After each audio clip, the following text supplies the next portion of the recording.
Assalamualaikum warahmatullahi wabarakatuh. Yang terhormat Ibu Fatni Erlina selaku dosen pengampu mata kuliah pengantar ilmu hukum. Izinkan saya memaparkan materi tentang fungsi hukum dalam masyarakat. Institusi sosial dan hukum.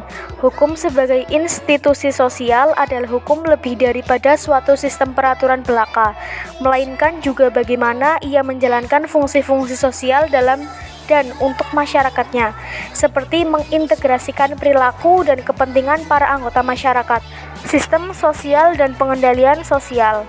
Di samping ketertiban dan keteraturan juga diuraikan pula tentang sistem sosial di dalam wadah masyarakat antar individu itu sangat berhubungan.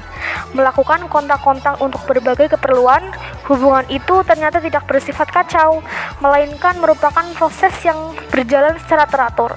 Sistem sosial mempertahankan agar proses itu berjalan secara teratur. Jadi, sistem sosial di sini maksudnya sebagai suatu cara mengorganisasikan kehidupan orang di dalam masyarakat. Hukum sebagai mekanisme pengintegrasian. Dalam kedudukannya sebagai suatu institut yang melakukan pengintegrasian terhadap proses-proses yang berlangsung dalam masyarakat. Hukum menerima asupan-asupan dari bibit ekonomi, politik, budaya untuk diolah menjadi iuran-iuran yang dikembalikan ke dalam masyarakat. Wujudnya bisa berupa sengketa atau konflik. Proses-proses politik terlihat pada pembuatan hukum atau undang-undang peraturan.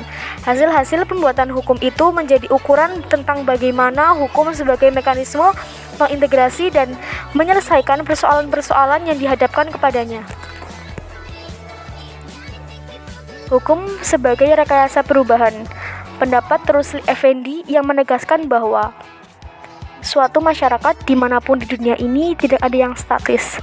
Masyarakat manapun senantiasa mengalami perubahan. Hanya saja ada masyarakat yang perubahannya pesat dan ada pula yang lamban. Di dalam menyesuaikan diri dengan perubahan itulah fungsi hukum sebagai a tool of engineering, sebagai perekayasa sosial, sebagai alat untuk merubah masyarakat ke suatu tujuan yang diinginkan bersama sangat berarti. Terima kasih.